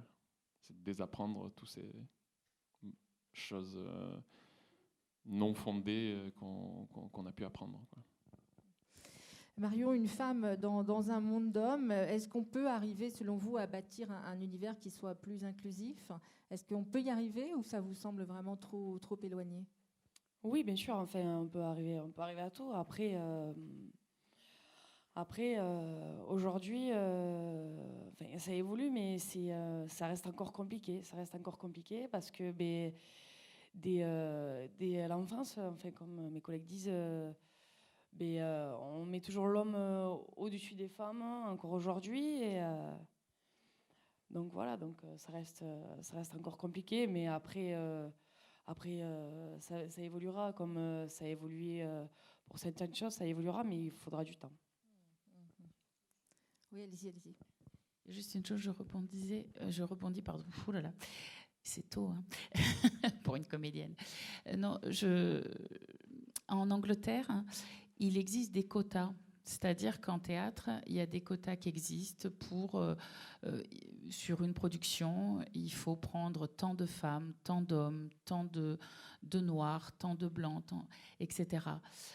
Alors, je trouve ça très bien qu'il y ait la diversité. Après, je trouve ça incroyable qu'il faille des lois pour que tout le monde puisse travailler. Je rejoignais ce que vous disiez. Gardez le micro, Muriel. Quel conseil vous auriez envie de donner à une personne qui se sent exclue du monde du travail pour telle ou telle raison, hein, et qui a envie d'évoluer positivement? Qu'est-ce que vous avez envie de lui dire? Vous avez peut-être rencontré justement parmi les étudiants que vous formez. Qu'est-ce que vous leur dites pour qu'ils reprennent du poil de la bête, on va dire? Je leur dis que déjà ils sont uniques, parce qu'on est tous uniques en théâtre, et que ça c'est leur force, et il ne faut pas écouter ceux qui viendront mettre des bâtons dans les roues. Toujours y aller. Que si on est persuadé de ce qu'on veut faire, on y arrivera. Alors bien sûr, la route est longue et elle va pas être simple. Mais j'essaie de leur dire des mots qui vont leur permettre d'asseoir une confiance et surtout de se dire oui, je suis capable d'y arriver. Je suis capable parce que je suis comme je suis. Et c'est ma force. Voilà. Rémi, vous êtes d'accord avec ce type de conseil? Est-ce que vous donneriez un conseil un peu similaire à quelqu'un qui craque et qui vraiment n'arrive pas à supporter la pression d'un monde exclusif? Oui, effectivement, la confiance en soi, elle est la base pour se projeter de façon universelle. Quand en plus on a une situation de handicap et qu'on a un rabaissement ou qu'on est ramené simplement à cette déficience, il faut pouvoir s'entourer d'une compagnie qui va nous permettre de nous relever. Donc ce genre de conseils sont forcément les bienvenus. Après, moi, ce que je demanderais, ce que je dirais et ce que je conseillerais à l'étudiant ou à la personne, c'est d'essayer de devenir un expert dans son domaine de compétences et de développer ses qualités, les qualités qu'elle a, pour faire la différence par la suite. Parce qu'effectivement, cette personne est forcément unique de par son parcours, de par plein de choses, et elle pourra apporter quelque chose si jamais elle fait les efforts nécessaires pour aussi être douée dans son domaine de compétences. Hein, on n'est pas... On ne va pas non plus, en tant que personne en situation de handicap, chercher une place qu'on ne mérite pas d'un point de vue universel sur des compétences, sur des qualités fonctionnelles, etc. Donc, devenir des experts, de poursuivre leurs études pour ceux qui sont étudiants le plus loin possible et d'arriver à développer leurs qualités afin de devenir uniques dans leur domaine et faire cette différence-là au moment venu. Christophe, même question en fait. Est-ce qu'il vous est arrivé de rencontrer des personnes qui craquaient un petit peu entre guillemets et qui avaient besoin d'être reboostées? Quel conseil lui donner pour aborder un monde du travail qui manque parfois d'inclusion? Je pense que la première chose, c'est de se connaître soi-même avant tout et de ne pas s'identifier à son handicap. C'est quelque chose qu'on a, avec lequel on doit vivre avec, mais ça ne nous identifie pas, quoi. Je ne suis pas Christophe, la personne amputée de la jambe, quoi. C'est la première chose. On est une personne avant tout, et c'est se connaître soi-même pour éviter d'écouter ce que les autres peuvent dire sans savoir. Et en se connaissant mieux, en fait, on peut plus facilement faire abstraction de tous les commentaires. Et après, bien sûr, développer ses qualités.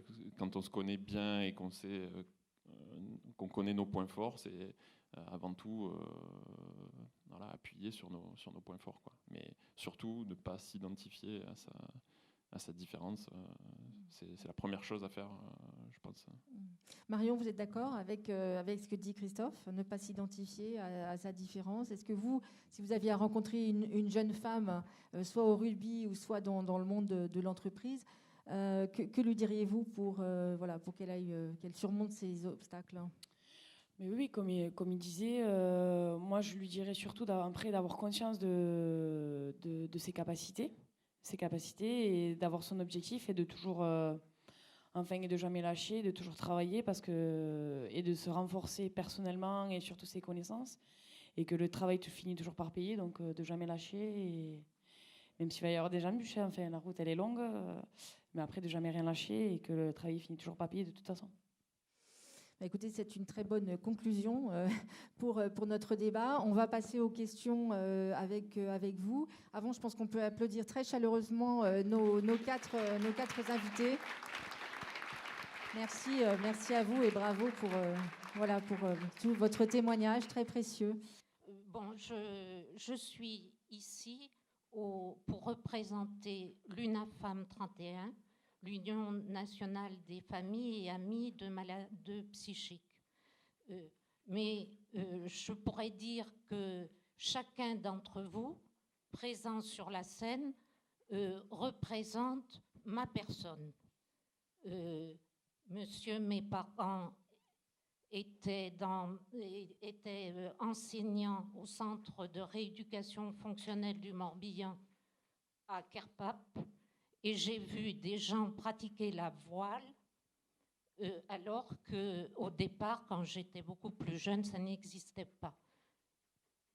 Madame, j'ai un fils qui souffre d'un handicap psychique et qui essaie d'être musicien. Monsieur,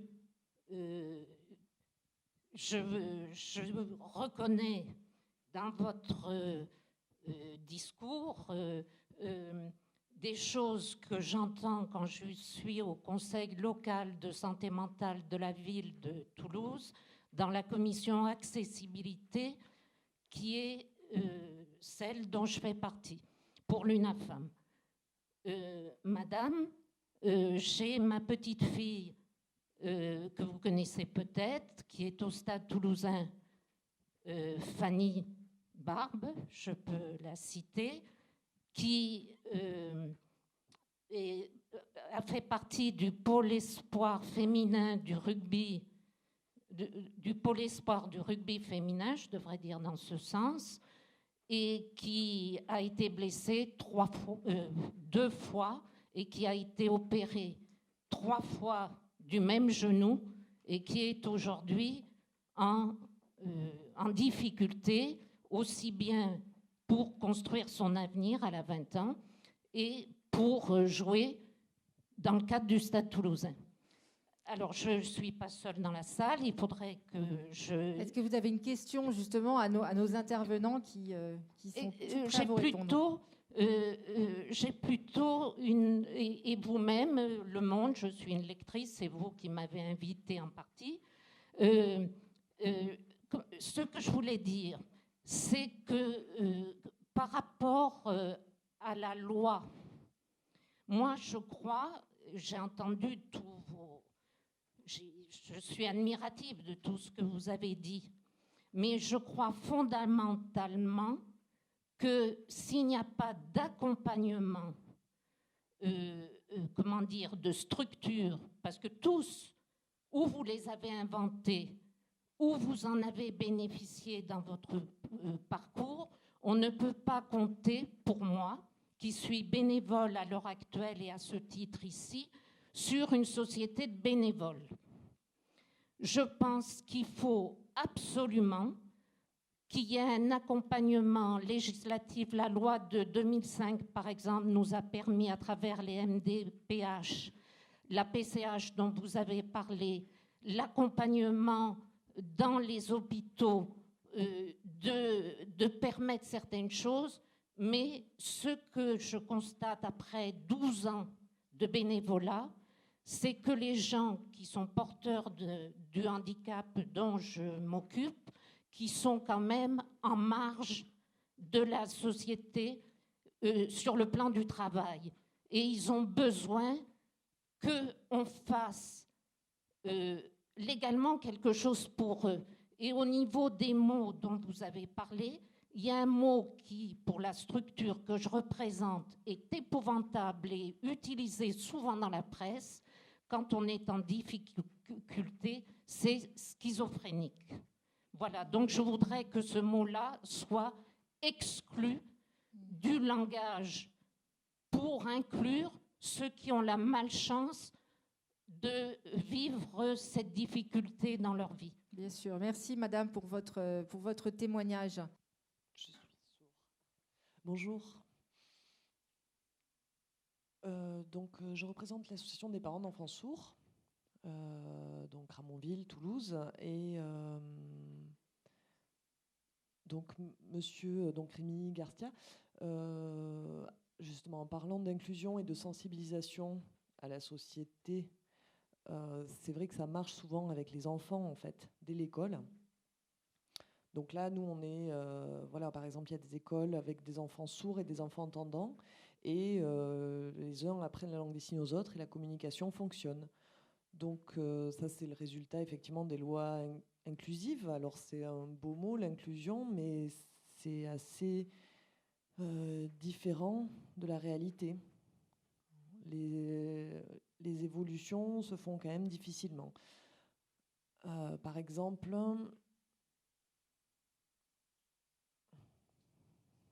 donc aujourd'hui, les sourds peuvent avoir un enseignement en langue des signes jusqu'au lycée, donc enseignement complet en langue des signes, de la maternelle au lycée. Mais l'inclusion, ça veut dire que tout le monde a des droits. Enfin, c'est le contraire de l'exclusion pour moi, l'inclusion. Donc aujourd'hui, ce qu'il y a derrière la loi, ça reste quand même toujours la même chose et ça ne change pas. Parce que lorsque ces sourds vont à l'université, on va dire qu'ils vont avoir 5 heures d'accessibilité sur 30 heures. 5 heures de cours accessibles sur 30 et tout le monde se rejette la faute en disant ça vient pas de moi, ça vient pas de moi. Donc au final, ils ont un parcours jusqu'au lycée, jusqu'au bac, et après ils se retrouvent dans l'incapacité de continuer. Donc c'est vrai que c'est une belle image, cette idée d'inclusion. Le mot est joli, mais concrètement, ça n'avance pas vraiment. Alors je ne sais pas, est-ce que vous avez un avis là-dessus, des solutions, quelque chose pour sensibiliser davantage les personnes ou sensibiliser davantage les politiques Je pense qu'il faut se rebeller. On ne peut pas rester à faire des sacrifices et à supporter cette situation. Souvent, voilà, les personnes souffrent de ces situations-là parce que ce parcours est tout d'un coup arrêté. Et donc, ben voilà, on a fait tout ça pour rien et l'arrêt se fait un peu de manière subite. Donc je ne sais pas, j'aurais bien aimé avoir votre avis là-dessus. Merci, merci monsieur. Qui est-ce qui souhaite réagir? Rémi, vous voulez... Effectivement, moi je suis passé aussi par là parce que j'ai eu mon handicap à l'adolescence, donc j'ai dû poursuivre un parcours le plus normal possible que je souhaitais. J'ai réussi à le faire parce qu'à l'époque, fin des années 90, j'étais dans un centre de rééducation en région parisienne qui me permettait de poursuivre un cursus normal, c'est-à-dire d'avoir le bac, parce que souvent, malheureusement, à l'époque, on essayait d'envoyer les personnes handicapées dans les voies de garage, entre guillemets, du moins pas choisies, en CAP ou BEP qui n'avaient pas trop de projection d'avenir pour trouver un emploi. Après, je suis passé à l'université, je suis venu à Montpellier en fait, parce que l'université de Montpellier me permettait plus facilement, et la ville de Montpellier, plus facilement à pouvoir m'exprimer à ce niveau-là. Je suis rentré en STAPS, j'étais le premier à rentrer en STAPS à Montpellier avec un handicap. Il y avait auparavant des étudiants qui pouvaient acquérir malheureusement un handicap au cours de leur parcours. Et moi, je suis rentré en première année avec un handicap, donc on a du tout adapté. Et effectivement, c'est l'apanage en général de personnes, de profs, qui sont investis. Et c'est vrai que c'est un peu dommage qu'il faille compter sur des personnes et pas sur des organisations structurelles. Donc moi, ce que je pourrais préconiser pour éviter que les personnes aient des écueils et arrivent à l'université soient en difficulté, c'est forcément d'obliger les décideurs à être en contact avec des personnes en situation de handicap. Et donc, entre guillemets, dans un premier temps, même si ce n'est pas forcément l'idéal, forcer cette mixité, comme je disais tout à l'heure, à l'Assemblée nationale ou à d'autres endroits. Les universités sont autonomes et donc il faudrait peut-être aussi, dans les conseils d'administration, forcer à ce qu'il y ait une personne représentante du handicap au sens large et que cette personne puisse parler au nom de toutes les personnes en difficulté ou en situation de handicap ou différentes. Merci. Vous voulez intervenir?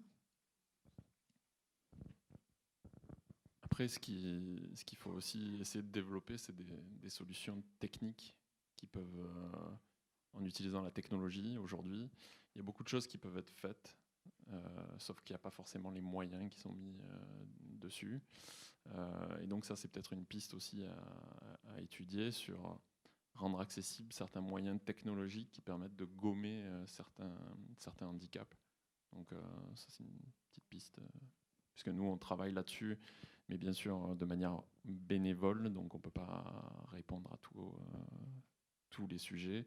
Mais je suis convaincu, travaillant dans un domaine technologique, que pas tous les handicaps, mais un certain nombre peuvent être réduits grâce à la technologie. Et je pense que là-dessus, il faut s'y pencher et investir pour créer plus d'inclusion grâce à ces innovations technologiques. Merci. On va prendre une autre question. Madame. Ah, pardon, après. Oui, bonjour. Geneviève Arnaud, je travaille au CCAS de Martre-Tolosanne, mais je suis aussi auto-entrepreneuse et je travaille sur un projet, deux projets. Un projet d'habitat inclusif pour personnes âgées et handicapées et aussi sur un projet dit aidant, on va dire, sur l'inclusion numérique des personnes pour préparer la dématérialisation de toutes les démarches administratives. Ma question s'adresse plutôt aux organisateurs de cette conférence qui donnent, c'est vrai, des exemples précis. Mais je suis un peu surprise de ne pas voir apparaître les pouvoirs publics parce que tout ce que je retiens de ce qui a été dit, entre autres, c'est quand même, au bout du compte, un manque de volonté politique. Et qui dit manque de volonté politique, dit choix et absence de moyens. Et alors, je voudrais savoir si les gens de l'ARS ou autres, vous les avez invités ou pas, ou ça aurait été intéressant quand même d'entendre des décideurs, ceux qui tiennent les cordes de la bourse. Merci. réponse, oui. Bien sûr, l'ensemble des institutions ont été invitées. Vous parlez de l'ARS, bien sûr, d'autant plus que cet après-midi, il y a un atelier sur l'emploi accompagné, la directe. Je note malgré tout le représentant du FIP, mon homologue, M. Marguerite Dumas, qui est présent. Donc les deux fonds sont présents, assument leur présence. Je ne suis pas le pouvoir public, donc je ne peux pas vous répondre. Je sais, tout ce que je peux vous dire, c'est que l'ensemble des institutionnels ont été invités. Voilà. Mais sachez quand même une petite précision, et je l'ai dit tout à l'heure dans mon propos introductif, il y a quand même une forte mobilisation de l'ensemble des institutions autour de la question du handicap. Je vais donner des exemples comme dans le PRIT et d'autres exemples. Elles sont quotidiennement très fortement mobilisées autour de la question du handicap. Bon, peut-être avait-il des agendas chargés aujourd'hui, je ne sais pas. Merci. Alors, madame, juste, on va faire passer le micro. Donc, Angéline Duvel, moi, travaille dans les ressources humaines et je suis un petit peu partagée également sur la question des quotas qui, pour moi, génère beaucoup de discrimination positive et qui est négatif pour beaucoup. Je suis plus convaincue de faire tomber les préjugés parce que pour moi, les préjugés viennent de la méconnaissance et que c'est par l'apprentissage qu'on peut travailler tout ça. Donc oui, l'inclusion à l'école, pour moi, c'est essentiel. Mais pour moi, ce qui est aussi essentiel, c'est que ces dirigeants, en fait, à un moment donné, ils ont été formés. Et j'ai envie de dire, à quand, en fait, des programmes d'école de commerce, de management, où on inclut, en fait, la question du handicap, parce que souvent, il y a vraiment une méconnaissance importante sur le handicap. J'ai participé avec Rémi récemment à un atelier RRH sur tout ce qui est handicap psychique et je me suis dit que moi, ça fait longtemps que je travaille sur le sujet du handicap et j'étais totalement méconnaissante sur ce sujet-là, en fait. Et je voulais avoir votre avis, en fait, sur ce sujet-là, notamment peut-être Monsieur Desbarres.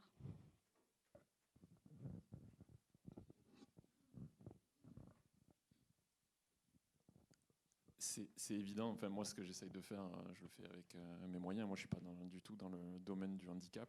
Je le fais parce que je suis convaincu que, en montrant peut-être l'exemple, ça peut initier d'autres choses. Donc, je n'ai pas le pouvoir, moi, de changer les choses à ce niveau-là. Je le fais avec mes moyens. Aujourd'hui, voilà, en essayant de communiquer ces valeurs positives sur le revers de la médaille du handicap, celle qui n'est pas visible mais qui est celle qui est positive.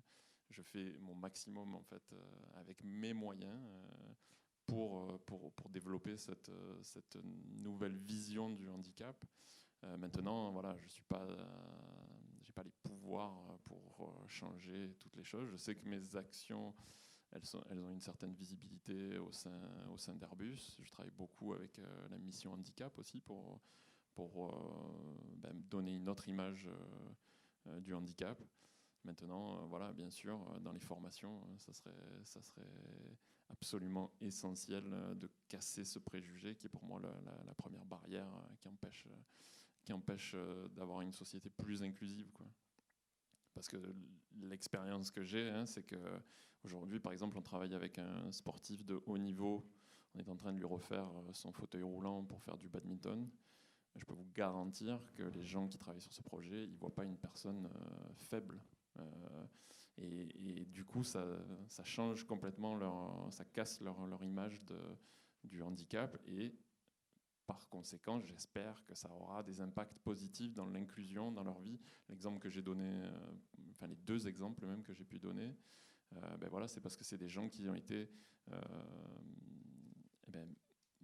mélangés avec du handicap et ils se sont rendus compte qu'en fait, les croyances qu'ils avaient étaient complètement fausses. Donc c'est vraiment ça. Il y a un travail à faire et qui est à tous les niveaux de la société, dès l'enfance, à l'université, dans les entreprises, effectivement. Voilà. Merci. D'autres questions de votre part? Voilà, tout au fond, monsieur.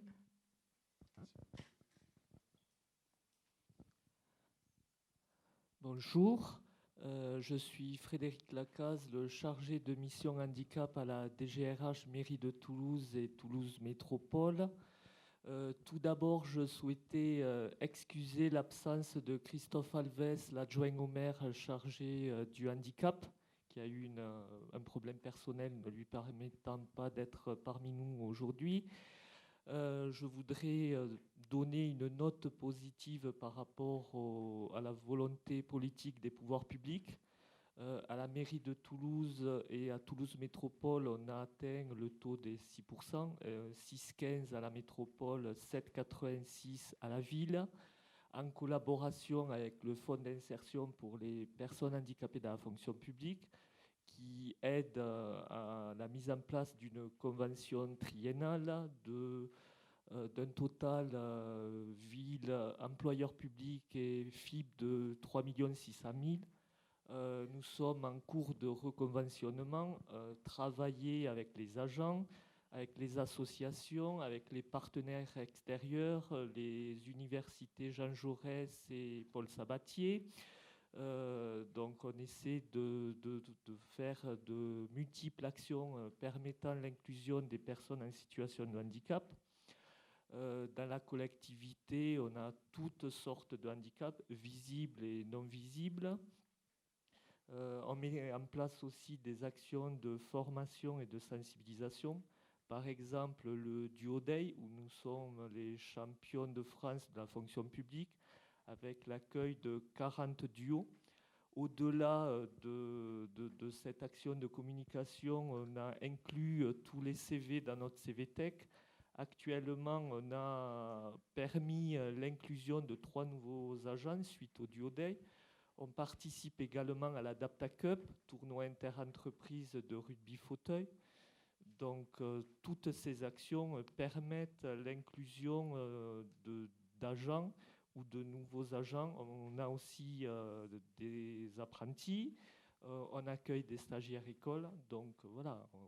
Les pouvoirs publics, à leur niveau, participent à l'effort d'inclusion des personnes en situation de handicap. Merci.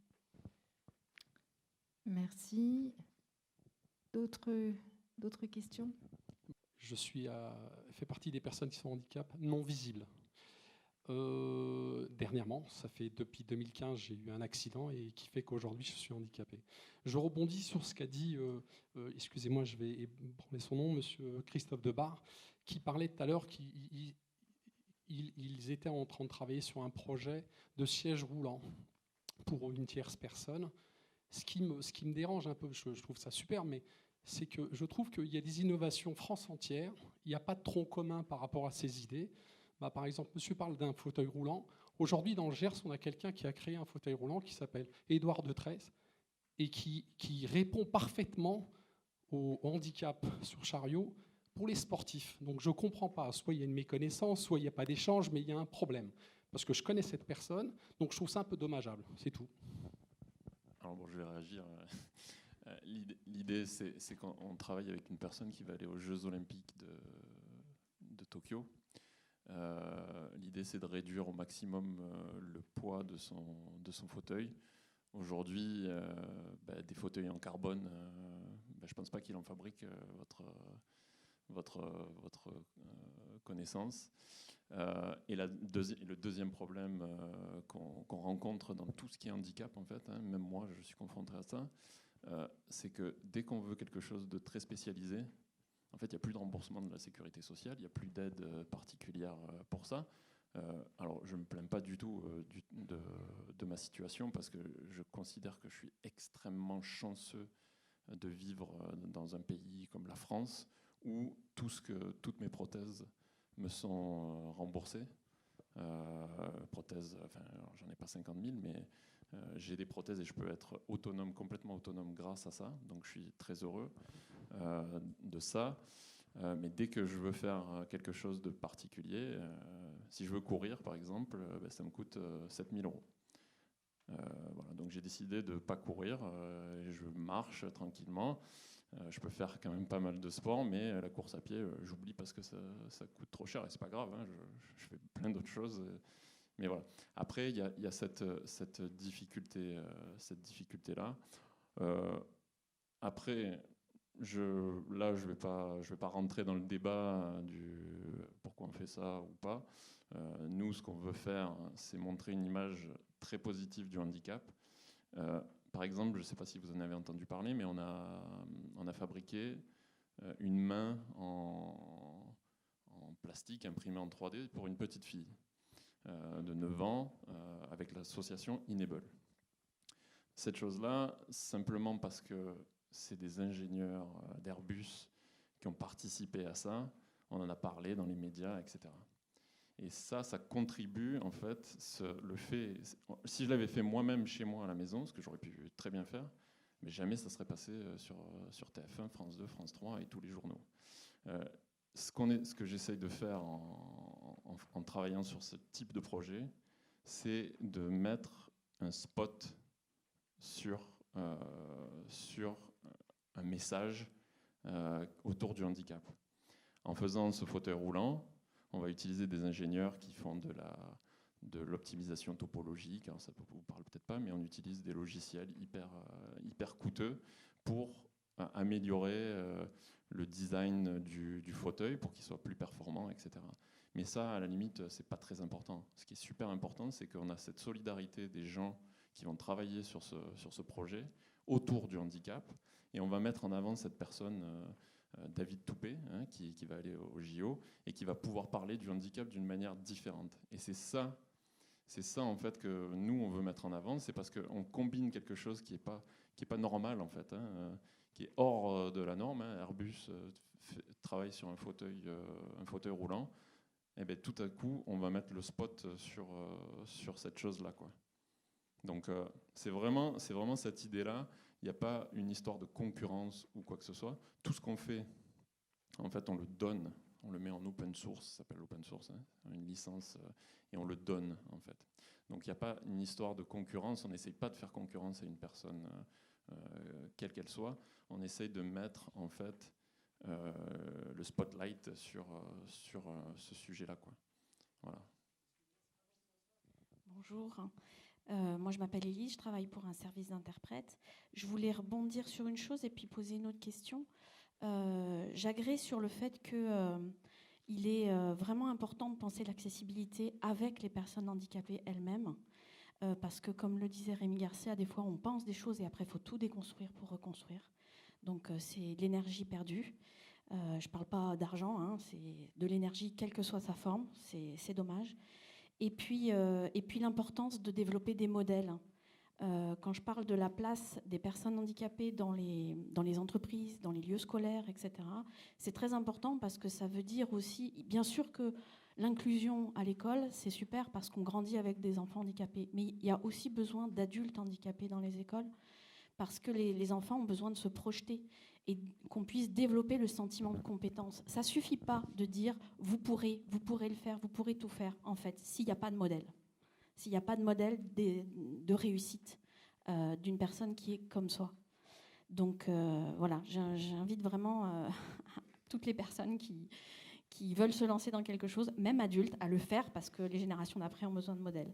Et puis la dernière question que j'ai à poser, c'est celle de la place de tous les gens qui travaillent dans l'accessibilité. Parce qu'en fait, il y a beaucoup de bénévolat, et c'est tant mieux. Mais il y a aussi besoin des gens qui sont professionnels et qui sont pour beaucoup dans une grande précarité. Et des professionnels en situation de précarité, c'est pas bon. Ça fait pas de l'accompagnement sur du long terme, ça fait pas des solutions d'accessibilité sur de long terme, ça fait pas forcément du très bon professionnalisme dans les solutions d'accessibilité. Donc il faut aussi pouvoir professionnaliser et stabiliser les situations de ces professionnels-là. Merci, madame. Vous voulez réagir ?